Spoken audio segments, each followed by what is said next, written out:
دسمبر 1956 کے اوائل کی بات ہے جب محکمہ اوقاف نے زبردستی میری تعیناتی شیخو پورہ کے ایک امیر محلے کی جامع مسجد سے ہیرا منڈی لاہور کی ایک پرانی مسجد میں کر دی۔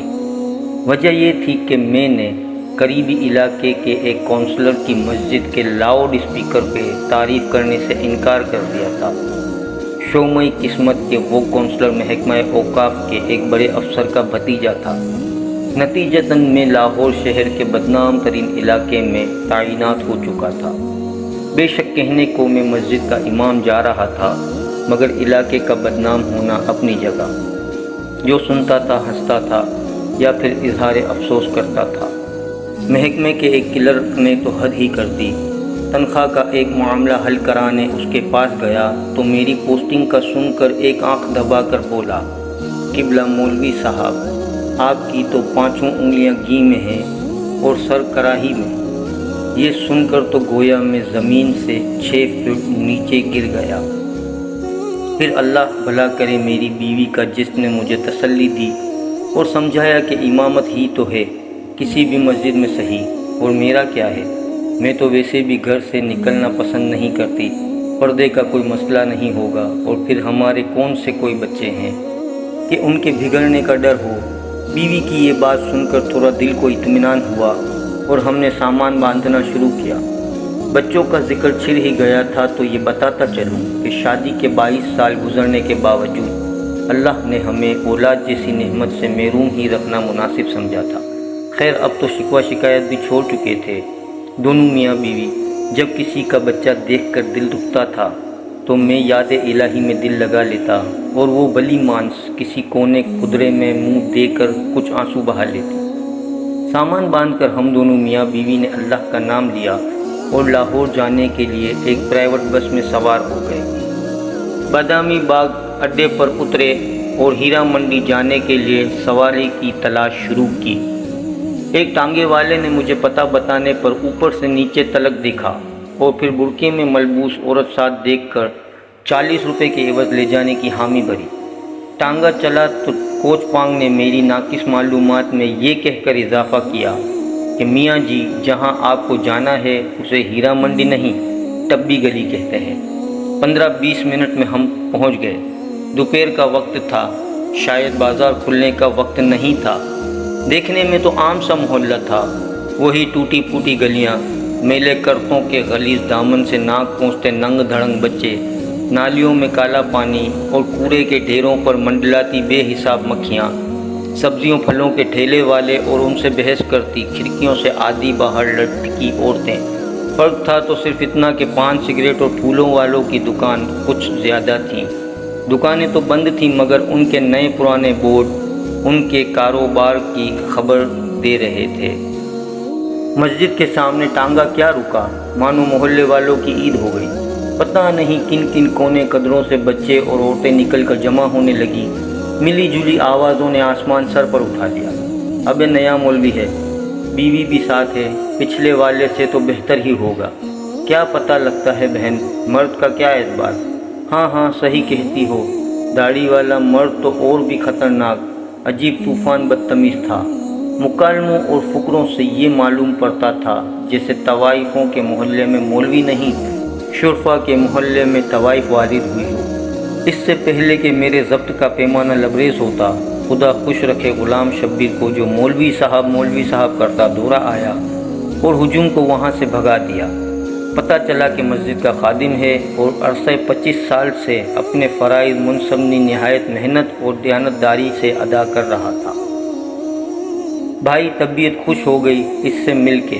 دبلا پتلا پکی عمر کا مرد، لمبی سفید داڑھی، صاف ستھرا سفید پاجامہ کرتا، کندھے پر 4 خانے والا سرخ و سفید انگوچھا، پیشانی پہ محراب کا کالا نشان، سر پہ سفید ٹوپی اور نیچی نگاہیں، سادہ اور نیک آدمی اور منہ پہ شکایت کا ایک لفظ نہیں۔ بوڑھا آدمی تھا مگر کمال کا حوصلہ اور ہمت رکھتا تھا۔ سامان سنبھالتے اور گھر کو ٹھیک کرتے ہفتہ 10 دن لگ گئے۔ گھر کیا تھا، 2 کمروں کا کوارٹر تھا مسجد سے متصل، ایک چھوٹا سا باورچی خانہ، ایک اس سے بھی چھوٹا غسل خانہ اور بیت الخلا، اور ایک ننھا سا صحن۔ بہرحال ہم میاں بیوی کو بڑا گھر کس لیے چاہیے تھا۔ بہت تھا ہمارے لیے، بس ارد گرد کی عمارتیں اونچی ہونے کی وجہ سے تاریکی بہت تھی۔ دن کے 12 بجے بھی شام کا سا دھندلو کا چھایا رہتا تھا۔ گھر ٹھیک کرنے میں غلام شبیر نے بہت ہاتھ بٹایا، صفائی کرنے سے دیواریں چونا کرنے تک۔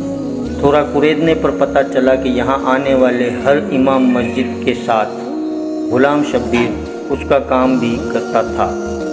بس تنخواہ کے نام پر غریب 2 وقت کا کھانا مانگتا تھا اور رات کو مسجد میں ہی سوتا تھا۔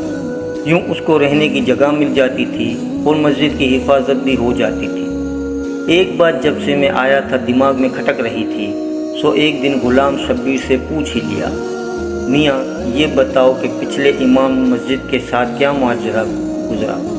وہ تھوڑا ہچکچایا اور پھر ایک طرف لے گیا کہ بیگم کے کان میں آواز نہ پڑے۔ میاں جی اب کیا بتاؤں آپ کو، جوان آدمی تھے اور غیر شادی شدہ بھی، محلے میں بھلا حسن کی کیا کمی ہے، بس دل آ گیا ایک لڑکی پہ۔ لڑکی کے دلال بھلا کہاں جانے دیتے تھے سونے کی چڑیا کو۔ پہلے تو انہوں نے مولانا کو سمجھانے بجھانے کی کوشش کی، پھر ڈرایا دھمکایا، لیکن مولانا نہیں مانے۔ ایک رات لڑکی کو بھگا لے جانے کی کوشش کی اور بادامی باغ اڈے پر ہی پکڑے گئے۔ ظالموں نے اتنا مارا پیٹا کہ مولانا جان سے گئے۔ غلام شبیر نے نہایت افسوس کے ساتھ ساری کہانی سنائی۔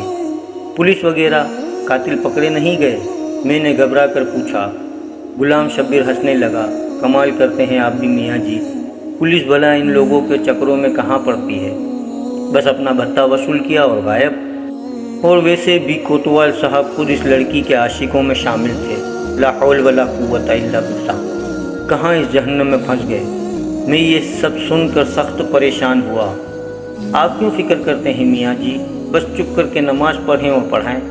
دن کے وقت بچے کچھ آ جایا کریں گے، ان کو قرآن پڑھا دیں، باقی سب اپنے کام سے کام رکھیں تو کوئی تنگ نہیں کرتا یہاں، بلکہ مسجد کا امام اچھا ہو تو گناہوں کی اس بستی میں لوگ صرف عزت کرتے ہیں۔ غلام شبیر نے میری معلومات میں اضافہ کرتے ہوئے بتایا تو میری جان میں جان آئی۔ انہی شروع کے ایام میں ایک واقعہ ہوا۔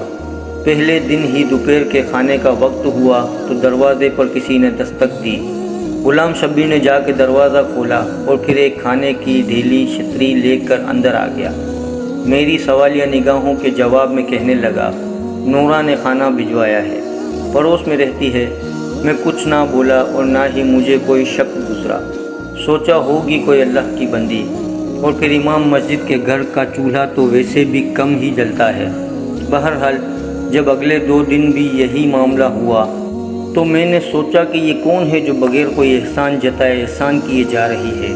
عشاء کی نماز کے بعد مسجد میں ہی تھا جب غلام شبیر کو آواز دے کر بلایا اور پوچھا، میاں غلام شبیر یہ نورا کہاں رہتی ہے؟ میں چاہتا ہوں میری گھر والی جا کر اس کا شکریہ ادا کرے۔ غلام شبیر کے تو اوسان خطا ہو گئی یہ سن کر، میاں جی بی بی نہیں جا سکتی جی وہاں۔ میں نے حیرانی سے مزید استفسار کیا تو گویا غلام شبیر نے پہاڑ ہی توڑ دیا میرے سر پر۔ میاں جی اس کا پورا نام تو نہیں پتہ کیا ہے، مگر اس کو سب نورا کنجری کے نام سے جانتے ہیں اور یہ پیشہ کرتی ہے۔ پیشہ کرتی ہے یعنی طوائف ہے، اور تم ہمیں اس کے ہاتھ کا کھلاتے رہے ہو۔ استغفر اللہ استغفر اللہ۔ غلام شبیر کچھ شرمسار ہوا میرا غصہ دیکھ کر۔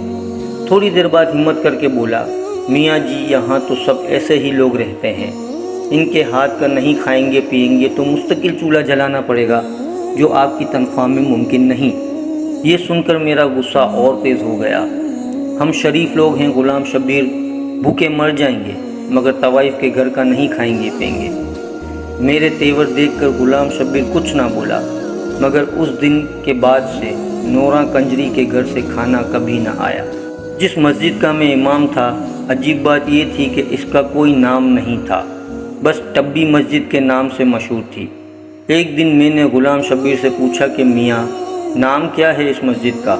وہ ہنس کر بولا، میاں جی اللہ کے گھر کا کیا نام رکھنا، پھر بھی کوئی تو نام ہوگا، سب مسجدوں کا ہوتا ہے۔ میں کچھ کھسایا نہ ہو کے بولا، بس میاں جی بہت نام رکھے، جس فرقے کا مولوی آتا ہے پچھلا نام تبدیل کر کے نیا رکھ دیتا ہے، آپ ہی کوئی اچھا سا رکھ دیں۔ وہ سر کھجاتا ہوا بولا۔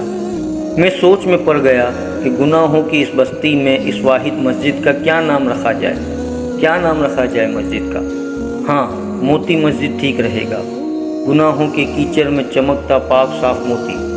دل ہی دل میں نے مسجد کے نام کا فیصلہ کیا اور اپنی پسند کو داد دیتا اندر کی جانب بڑھ گیا، جہاں بیوی کھانا لگانے میں میری منتظر تھی۔ اب بات ہو جائے قرآن پڑھنے والے بچوں کی۔ تعداد میں 11 تھے اور سب کے سب لڑکے، ملی جلی عمروں کے 5 سے 11-12 سال کی عمر کے۔ تھوڑے شرارتی ضرور تھے مگر اچھے بچے تھے۔ نہا دھو کر اور صاف ستھرے کپڑے پہن کر آتے تھے، 2 گھنٹے سپارہ پڑھتے تھے اور پھر باہر گلی میں کھیلنے نکل جاتے تھے۔ کون تھے، کس کی اولاد تھے، نہ میں نے کبھی پوچھا نہ کسی نے بتایا۔ لیکن پھر ایک دن غضب ہو گیا۔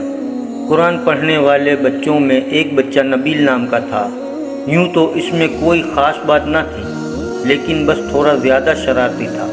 تلاوت میں دل نہیں لگتا تھا، بس آگے پیچھے ہلتا رہتا اور کھیلنے کے انتظار میں لگا رہتا۔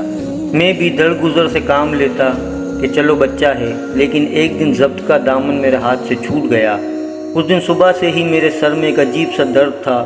غلام شبیر سے مالش کرائی، پیناڈول کی 2 گولیاں بھی کھائیں، مگر درد زور آور بیل کی مانند سر میں جھنگارتا رہا۔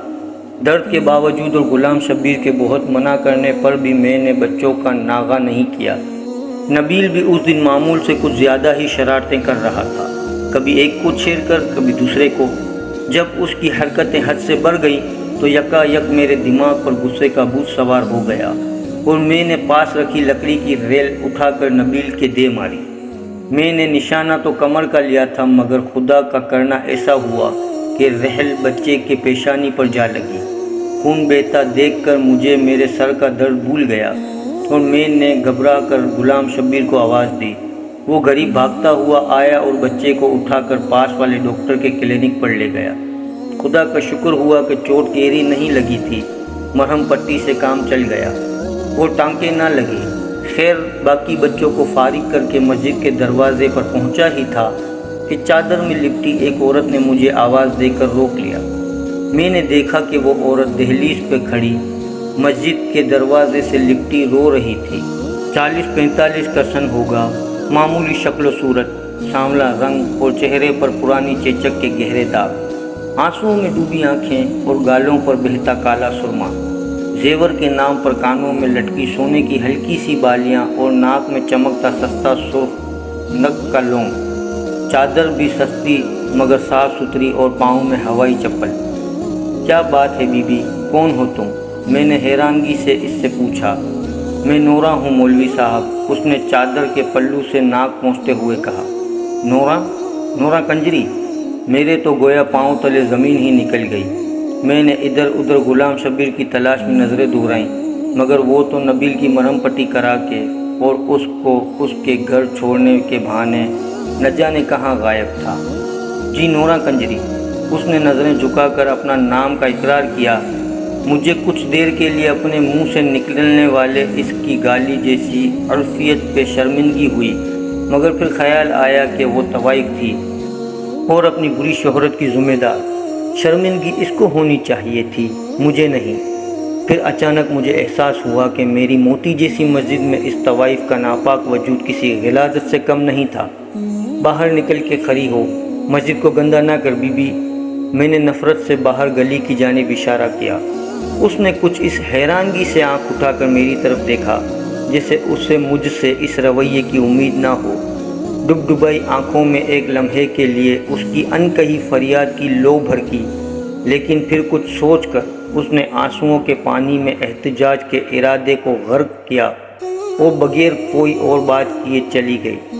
میں نے بھی نہ روکا کہ پتہ نہیں کس ارادے سے آئی تھی۔ اتنی دیر میں غلام شبیر بھی پہنچ گیا اور پوچھا کون تھی میاں جی، کیا چاہتی تھی؟ غالباً اس نے عورت کو دیکھا تھا مگر دور سے شکل نہیں پہچان پایا۔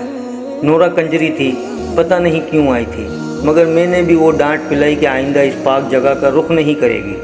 میں نے داد طلب نظروں سے غلام شبیر کی طرف دیکھا۔ اس کے چہرے پر ستائش کی جگہ افسوس نے ڈیرے ڈال رکھے تھے۔ وہ بیچاری دکھوں کی ماری اپنے بچے کا گلہ کرنے آئی تھی میاں جی، نبیل کی ماں ہے۔ بچے کی چوٹ برداشت نہیں کر سکی اور آپ نے اس غریب کو ڈانٹ دیا۔ غلام شبیر نے نورہ کی وکالت کرتے ہوئے کہا، تو نبیل نورہ کا بیٹا ہے؟ ایسی حرکتیں کرے گا تو سزا تو ملے گی، جیسی ماں ویسا بیٹا۔ میں نے اپنی شرمندگی کو بےہودگی میں چھپانے کی کوشش کی۔ ایک لمحے کو خیال بھی آیا کہ بچہ تو معصوم ہے، اور پھر میں نے زیادتی بھی تو کی تھی، مگر پھر اپنے استاد ہونے کا خیال آیا تو سوچا کہ بچے کی بھلائی کے لیے ہی تو مارا ہے، کیا ہوا؟ اور پھر ایک طوائف کو کیا حق حاصل ہے کہ مسجد کے امام سے شکایت کر سکے؟ کتنے بچے ہیں نورہ کے؟ میں نے بات کا رخ بدلنے کی کوشش کی۔ مسجد میں پڑھنے والے سب بچے نورہ کے ہیں، اس کے علاوہ ایک گود کا بچہ بھی ہے۔ بس اس محلے میں صرف نورہ اپنے بچوں کو مسجد بھیجتی ہے، باقی سب لوگوں کے بچے تو آوارہ پھرتے ہیں۔ غلام شبیر کی آواز میں پھر نورہ کی وکالت گونج رہی تھی۔ میں نے بھنا کر جواب دینے کا ارادہ کیا ہی تھا کہ کوتوال صاحب کی گاڑی سامنے آ کر رکی۔ خود تو پتہ نہیں کیسا آدمی تھا، مگر بیوی بہت نیک تھی۔ ہر دوسرے تیسرے روز ختم کے نام پر کچھ نہ کچھ میٹھا بھجوا دیتی تھی۔ اس دن بھی کوتوال کا اردلی جلیبیاں دینے آیا تھا، اور گرما گرم جلیبیوں کی اشتہار انگیز مہک نے میرا سارا غصہ ٹھنڈا کر دیا، اور نورہ کنجری کی بات آئی گئی ہو گئی۔ یہ نبیل کو مار پڑنے کے کچھ دنوں بعد کا ذکر ہے۔ عشاء پڑھا کر میں غلام شبیر سے ایک شرعی معاملے پر بحث میں الجھ گیا، تو گھر جاتے کافی دیر ہو گئی۔ مسجد سے باہر نکلے تو بازار کی رونقیں شروع تھیں۔ بالکنیوں میں جھل ملاتے پردے لہرا رہے تھے، اور کوٹھوں سے ہارمونیم کے سر اور طبلوں کی تھاپ کی آوازیں ہر سو گونج رہی تھی۔ پان سگریٹ اور پھولوں کی دکانوں پر بھی دھیرے دھیرے رش بڑھ رہا تھا۔ اچانک میری نظر نورہ کے گھر کے دروازے پر جا پڑی۔ وہ باہر ہی کھڑی تھی اور ہر آتے جاتے مرد سے ٹھٹھے مار کے گپے لگا رہی تھی۔ آج تو اس کا روپ ہی دوسرا تھا۔ گلابی رنگ کا چست سوٹ، پاؤں میں سرخ گرگابی، ننگے سر پہ اونچا جوڑا، جورے میں پروئے موتی کے پھول، میک اپ سے لدا چہرہ، گہری شوخ لپسٹک، آنکھوں میں مسکارا اور مسکارے کی او سے جھاگتی ننگی دعوت۔ لا حول ولا قوت الا باللہ۔ میں نے تنزیہ نگاہوں سے غلام شبیر کی جانب دیکھا۔ آخر وہ نورہ کا وکیل جو تھا۔ چھوڑیے میاں جی، عورت غریب ہے اور دنیا بڑی ظالم۔ اس نے گویا بات کو ٹالنے کی کوشش کی، مگر میں اتنی آسانی سے جان چھوڑنے والا نہیں تھا۔ یہ بتاؤ میاں، جب اس کے گاہک آتے ہیں تو کیا بچوں کے سامنے ہی؟ میں نے معنی خیز انداز میں اپنا سوال ادھورا ہی چھوڑ دیا۔ میاں جی، ایک تو اس کے بچے صبح اسکول جاتے ہیں اور اس لیے رات کو جلدی سو جاتے ہیں، دوسرا مہمانوں کے لیے باہر صحن میں کمرہ الگ رکھا ہے۔ غلام شبیر نے ناگوار سے لہجے میں جواب دیا۔ استغفر اللہ، اور میں نے گفتگو کا سلسلہ وہیں ختم کرنا مناسب سمجھا، کیونکہ مجھے احساس ہو چکا تھا کہ غلام شبیر کے لہجے میں جھانکتی ناگواری کا رخ نورہ کی جانب نہیں تھا۔ اس کے بعد نورہ کا ذکر میرے سامنے تب ہوا کہ جن دنوں میں اپنے اور زوجہ کے حج بیت اللہ کی غرض سے کاغذات بنوا رہا تھا، اس غریب کی بڑی خواہش تھی کہ میں اور وہ اللہ اور اس کے نبی پاک صلی اللہ علیہ وسلم کی خدمت میں پیش ہوں اور اولاد کی دعا کریں۔ میرا بھی من تھا کہ کسی بہانے سے مکہ مدینے کی زیارت ہو جائے، نام کے ساتھ حاجی لگا ہو تو شاید محکمے والے کسی اچھی جگہ تبدیلی کر دیں۔ زوجہ کا ایک بھانجا انہی دنوں وزارت مذہبی امور میں کلرک تھا۔ اس کی وساطت سے درخواست کی قبولیت کی کامل امید تھی۔ کاغذات فائل میں اکٹھے کیے ہی تھے کہ غلام شبیر ہاتھ میں کچھ اور کاغذات اٹھائے پہنچ گیا۔ میاں جی، ایک کام تھا آپ سے، اجازت دیں تو عرض کروں؟ اس نے ہچکچاتے کہا۔ ہاں میاں، کیوں نہیں، کیا بات ہے؟ میں نے داڑھی کے بالوں میں انگلیوں سے کھنکی کرتے ہوئے اس کو بیٹھنے کا اشارہ کیا۔ میاں جی، آپ کی تو وزارت میں واقفیت ہے، ایک اور حج کی درخواست بھی جمع کرا دیں۔ اس نے ہاتھ میں پکڑے کاغذات میری جانب بڑھائے۔ دیکھو میاں غلام شبیر، تم اچھی طرح جانتے ہو کہ میں گھر بار تمہارے ذمہ چھوڑ کر جا رہا ہوں، اور پھر تمہارے پاس حج کے لیے پیسے کہاں سے آئے؟ میں نے کچھ برہمی سے پوچھا۔ نہیں میاں جی، آپ غلط سمجھ رہے ہیں، یہ میری درخواست نہیں، نورہ کی ہے، اس نے سہم کر کہا۔ کیا میاں، ہوش میں ہو تم؟ نورہ کنجری اب مکہ مدینے جائے گی، اور وہ بھی اپنے ناپاک پیشے کی رقم سے؟ توبہ توبہ! میرے تو جیسے تن بدن میں آگ ہی لگ گئی ہو یہ واہیات بات سن کر۔ میاں جی، طوائف ہے پر مسلمان بھی تو ہے، اور وہ تو اللہ کا گھر ہے، وہ جسے بلانا چاہے بلا لے، اس کے لیے سب ایک برابر ہیں۔ غلام شبیر نے اپنی طرف سے بڑی گہری بات کہی۔ اچھا، اللہ جس کو بلانا چاہے بلا لے، واہ میاں واہ، تو پھر میں درخواست کیوں جمع کراؤں؟ نورا سے کہو سیدھا اللہ تعالیٰ کو ہی بھیج دے۔ میں نے غصے سے کہا اور اندر کمرے میں چلا گیا۔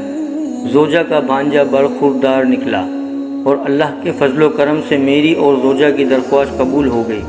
ٹکٹ کے پیسے کم پڑے تو زوجہ کے جہیز کے زیور کام آ گئے۔ اللہ کا نام لے کر ہم روانہ ہو گئے۔ احرام باندھا تو گویا عمر بھر کے گناہ اتار کے ایک طرف رکھ دیے۔ اللہ کا گھر دیکھا اور نظر بھر کر دیکھا۔ فرائض پورے کرتے کرتے رمی کا دن بھی آ گیا۔ بہت رش تھا، ہزاروں لاکھوں لوگ ایک ٹھاٹھے مارتا سفید رنگ کا سمندر، گرمی بھی بہت تھی۔ میرا تو دم گھٹنا شروع ہو گیا۔ زوجہ بیچاری کی حالت بھی غیر ہوتی جا رہی تھی۔ اوپر سے غضب کچھ یہ ہوا کہ میرے ہاتھ سے اس غریب کا ہاتھ چھوٹ گیا۔ ہاتھ کیا چھوٹا، لوگوں کا ایک ریلا مجھے رگڑتا ہوا پتہ نہیں کہاں سے کہاں لے گیا۔ عجیب حالات تھے، کسی کو دوسرے کا خیال ہی نہیں، ہر کوئی بس اپنی جان بچانے کے چکر میں تھا۔ میں نے بھی لاکھ اپنے آپ کو سنبھالنے کی کوشش کی مگر پیر رپٹ ہی گیا۔ میں نیچے گر گیا، ایک عذاب نازل ہو گیا۔ ایک نے میرے پیٹھ پر پیر رکھا تو دوسرے نے میرے سر کو پتھر سمجھ کر ٹھوکر ماری۔ موت میری آنکھوں کے سامنے ناچنے لگی۔ میں نے کلمہ پڑھا اور آنکھیں بند کی ہی تھیں کہ کسی اللہ کے بندے نے میرا دایاں ہاتھ پکڑ کر کھینچا اور مجھے سہارا دے کر کھڑا کر دیا۔ میں نے سانس درست کی اور اپنے محسن کا شکریہ ادا کرنے کے لیے اس کی طرف نگاہ کی۔ مانو ایک لمحے کے لیے تو بجلی ہی گر پڑی۔ کیا دیکھتا ہوں کہ میرا ہاتھ مضبوطی سے تھامنے والی نورا کنجری کھڑی مسکرا رہی تھی۔ یہ ناپاک عورت یہاں کیسے آ گئی؟ اس کی حج کی درخواست کس نے اور کب منظور کی؟ میں نے ہاتھ چھڑانے کی بہت کوشش کی مگر کہاں صاحب، ایک آہینی گرفت تھی، میں نہیں چھڑا سکا۔ وہ مجھے اپنے پیچھے کھینچتی ہوئی ایک طرف لے گئی۔ اس طرف کچھ عورتیں اکٹھی تھیں۔ اچانک میری نظر زوجہ پر پڑی جس کی آنکھوں میں آنسو تھے اور وہ بےتاب نگاہوں سے مجموعہ ٹٹول رہی تھی۔ ہماری نظریں ملی تو سب کلفت بھول گئی۔ میں دوڑ کر اس تک پہنچا، آنسو پہنچے۔ کہاں چلے گئے تھے آپ؟ کچھ ہو جاتا تو؟ پریشانی سے الفاظ اس کے گلے میں ہی اٹک رہے تھے۔ بس کیا بتاؤں، آج مرتے مرتے بچا ہوں۔ جانے کون سی نیکی کام آ گئی۔ میں تو پاؤں تلے روندا جا چکا ہوتا اگر نورا نہیں بچاتی۔ میں نے اس کو تسلی دیتے ہوئے کہا، نورا، ہماری پڑوسن نورا، وہ یہاں کہاں آ گئی؟ آپ نے کسی اور کو دیکھا ہوگا۔ اس نے حیرانگی سے کہا، ارے نہیں، نورا ہی تھی۔ میں نے ادھر ادھر نورا کی تلاش میں نظریں دوڑائیں مگر وہ تو نہ جانے کب کی جا چکی تھی۔ بعد میں بھی اسے بہت ڈھونڈا مگر اتنے جمع غفیر میں کہاں کوئی ملتا ہے۔ خدا خدا کر کے حج پورا ہوا اور ہم دونوں میاں بیوی وطن واپسی روانہ ہوئے۔ لاہور ایئرپورٹ پر غلام شبیر پھولوں کے ہاروں سمیت استقبال کو آیا ہوا تھا۔ بہت مبارک باجی، بہت مبارک میاں جی، بلکہ اب تو میں آپ کو حاجی صاحب کہوں گا۔ اس نے مسکراتے ہوئے ہم دونوں کو مبارکباد دی تو میری گردن حاجی صاحب کے لقب سے کرا کر گئی۔ میں نے خوشی سے سرشار ہوتے ہوئے اس کے کاندھے پر تھپکی دی اور سامان اٹھانے کا اشارہ کیا۔ ٹیکسی میں بیٹھتے ہی میں نے مسجد اور گھر کی خیریت دریافت کی تو نورا کا خیال آ گیا۔ میاں غلام شبیر، نورا کی سناؤ۔ میرا اشارہ اس کی حج کی درخواست کے بارے میں تھا۔ اس بیچاری کی کیا سناؤں میاں جی، لیکن آپ کو کیسے پتہ چلا؟ اس نے حیرانگی سے میری جانب دیکھا۔ بس ملاقات ہوئی تھی مکہ شریف میں۔ میں نے اس کے لہجے میں چھپی اداسی کو اپنی غلط فہمی سمجھا۔ مکہ شریف میں ملاقات ہوئی تھی؟ مذاق نہ کریں میاں جی، نورا تو آپ کے جانے کے اگلے ہی دن قتل ہو گئی تھی۔ اس نے گویا میرے سر پر بم پھوڑ دیا۔ قتل ہو گئی تھی؟ میں نے اچنبھے سے پوچھا۔ جی میاں جی، بیچاری نے حج کے لیے پیسے جوڑ رکھے تھے۔ اس رات کوئی گاہک آیا اور پیسوں کے پیچھے قتل کر دیا غریب کو۔ ہمیں تو صبح پتہ چلا جب اس کے بچوں نے لاش دیکھی اور شور مچایا تو سب اکٹھے ہوئے۔